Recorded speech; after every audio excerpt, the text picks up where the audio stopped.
Timnas Indonesia akan berhadapan dengan Cina dan Jepang pada Juni mendatang untuk menentukan nasib skuad Garuda di kualifikasi Piala Dunia 2026 zona Asia.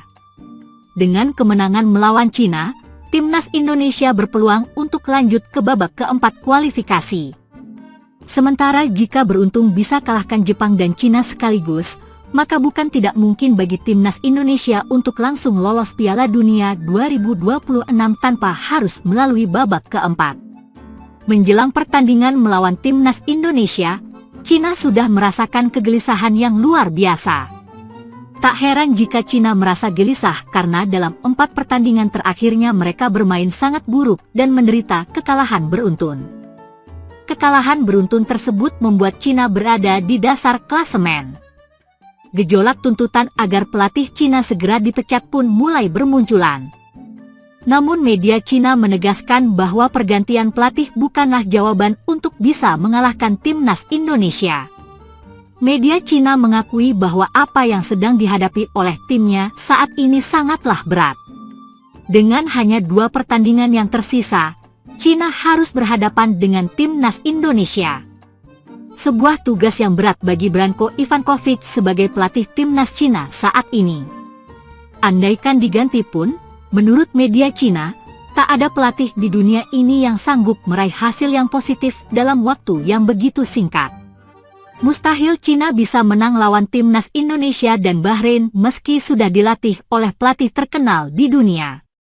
Dalam keadaan seperti itu, tidak ada pelatih terkenal yang dapat menjamin bahwa ia dapat memimpin timnas meraih 2 kemenangan berturut-turut dan mendapatkan 6 poin dalam 2 kualifikasi Piala Dunia, tulis media Cina, Sohu. Oleh karena itu, kemungkinan besar PSSI-nya Cina tak akan mengganti pelatih jelang pertandingan penting melawan Timnas Indonesia. Jadi, Asosiasi Sepak Bola tidak ingin main-main lagi dan bersiap untuk terus mempercayai Ivankovic. Ivankovic terus menjabat sebagai pelatih kepala tim nasional sepak bola Tiongkok, dan ia akan membuktikan kemampuannya lagi. Ivankovic sendiri merupakan pelatih yang sangat mumpuni dan pernah membawa timnya meraih juara di Liga Kroasia, tulis media Cina, Sohu. Selain itu, kemampuan kepelatihan Ivankovic sudah diakui, mungkin karena ia melatih di Liga Iran. Ivankovic memimpin klub Iran itu memenangi kejuaraan Liga selama 3 kali berturut-turut, yang membuatnya mendapat gelar pelatih kepala terbaik. Singkatnya, Ivankovic pasti sangat cakap, kalau tidak, dia tidak akan melatih di Liga Iran selama bertahun-tahun, lanjutnya. Presiden Prabowo Subianto berjanji akan memberikan suatu penghargaan yang besar jika Timnas Indonesia berhasil lolos ke Piala Dunia 2026. Namun Prabowo menyebut tantangan Timnas Indonesia tidaklah ringan. Prabowo Subianto kembali menunjukkan komitmennya terhadap kemajuan dunia olahraga nasional, khususnya sepak bola. Dalam sebuah pernyataan yang disampaikan dalam acara pertemuan dengan komunitas olahraga nasional di Jakarta, Prabowo menyatakan bahwa dirinya akan memberikan bonus besar kepada para pemain dan staf tim nasional Indonesia jika mereka berhasil meloloskan diri ke putaran final Piala Dunia FIFA. Saya tahu bagaimana rakyat Indonesia mencintai sepak bola. Dan saya juga tahu bagaimana perjuangan para pemain kita, pelatih, dan seluruh staf untuk mengharumkan nama bangsa. Jika timnas berhasil lolos ke Piala Dunia, sebagai presiden, saya pastikan mereka akan mendapatkan apresiasi luar biasa, termasuk bonus besar yang layak untuk pencapaian sebesar itu, ujar Prabowo. Pernyataan itu muncul di tengah meningkatnya performa dan ekspektasi terhadap skuad Garuda, yang belakangan ini menunjukkan grafik perkembangan yang menjanjikan. Setelah tampil impresif dalam kualifikasi Piala Dunia zona Asia dan berhasil mengimbangi beberapa tim kuat di kawasan tersebut, optimisme publik terhadap peluang timnas untuk tampil di Piala Dunia semakin tinggi. Komitmen terhadap sepak bola sebagai alat pemersatu bangsa. Dalam kesempatan yang sama, Prabowo juga menekankan bahwa sepak bola bukan hanya soal pertandingan, melainkan juga alat pemersatu bangsa. Menurutnya, sepak bola memiliki kekuatan besar untuk menyatukan masyarakat Indonesia yang majemuk, dari Sabang sampai Merauke, dari berbagai latar belakang etnis, agama, dan budaya. Kita sering melihat bagaimana euforia sepak bola mampu menyatukan seluruh rakyat. Ketika timnas bertanding, seluruh rakyat bersatu memberikan dukungan. Ini aset sosial yang sangat besar. Maka sudah seharusnya negara hadir, mendukung penuh, dan menciptakan ekosistem olahraga yang profesional dan adil, tegasnya. Rencana besar untuk reformasi sepak bola nasional. Lebih jauh, Prabowo mengungkapkan bahwa di bawah pemerintahannya nanti, pembenahan sistem olahraga, termasuk sepak bola, akan menjadi bagian dari agenda prioritas. Ia menyoroti pentingnya pembinaan usia dini, modernisasi infrastruktur, serta transparansi dan profesionalisme dalam manajemen sepak bola. Kita harus membangun sistem yang kuat dari bawah. Sekolah-sekolah sepak bola harus didukung. Talenta muda harus dibina secara berkelanjutan. Klub-klub daerah harus diperkuat. Dan federasi harus dikelola secara bersih dan transparan, ungkapnya. Ia juga menyinggung rencana kerjasama dengan negara-negara yang memiliki sistem sepak bola maju, seperti Jepang, Jerman, dan Belanda, untuk mendatangkan pelatih, pakar teknis, serta memberikan peluang pemain muda Indonesia untuk belajar dan berlatih di luar negeri.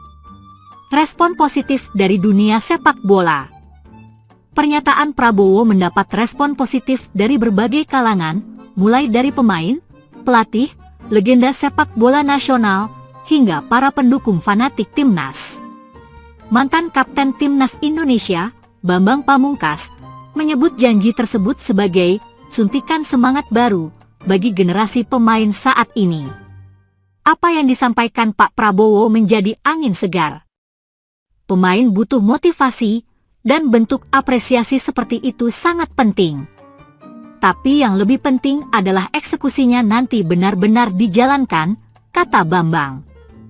Pelatih timnas saat ini juga menyambut positif janji tersebut, seraya menegaskan bahwa target ke Piala Dunia bukan hal mustahil jika semua elemen bersatu dan bekerja keras. Kami punya potensi. Pemain muda Indonesia berbakat dan disiplin. Dengan dukungan yang tepat dari pemerintah dan masyarakat, saya percaya Piala Dunia bukan mimpi, ujar Patrick. Dukungan finansial dan infrastruktur. Tak hanya menjanjikan bonus, Prabowo juga menyampaikan rencananya untuk menambah anggaran olahraga secara signifikan. Dalam draft awal program kerja pemerintahannya, terdapat alokasi khusus untuk pembangunan stadion berstandar FIFA di beberapa daerah, peningkatan gaji pelatih dan pemain di level nasional, serta program pelatihan untuk wasit dan tenaga pendukung lainnya. Selain itu, pemerintah juga akan menggandeng sektor swasta untuk menjadi sponsor utama Liga Nasional dan kompetisi antar provinsi, guna menciptakan iklim kompetisi yang sehat dan berkelanjutan. Harapan publik meningkat. Masyarakat luas menyambut pernyataan Prabowo dengan harapan tinggi. Media sosial ramai dengan tagar Garuda menuju Piala Dunia dan bonus dari Prabowo yang menjadi trending dalam hitungan jam. Banyak warganet menyatakan dukungannya sekaligus mengingatkan pentingnya realisasi janji tersebut. Kalau benar janji bonus ini ditepati, pasti jadi pemicu semangat luar biasa buat para pemain. Tapi jangan cuma janji, realisasinya nanti yang dinanti, tulis salah satu akun. Janji bonus besar dari Presiden terpilih Prabowo Subianto kepada Timnas Indonesia jika berhasil lolos ke Piala Dunia adalah sinyal kuat bahwa olahraga, khususnya sepak bola, akan mendapat tempat penting dalam pemerintahan ke depan. Lebih dari sekedar pencitraan, komitmen ini akan diuji oleh konsistensi kebijakan, anggaran, dan dukungan nyata terhadap semua elemen dalam ekosistem sepak bola nasional. Dengan semangat baru dan dukungan dari pucuk pimpinan negara, Indonesia kini tak lagi sekadar bermimpi tampil di Piala Dunia. Harapan itu kini mulai terasa nyata, menyulut semangat seluruh anak bangsa untuk bersatu di bawah satu panji, Garuda di dadaku.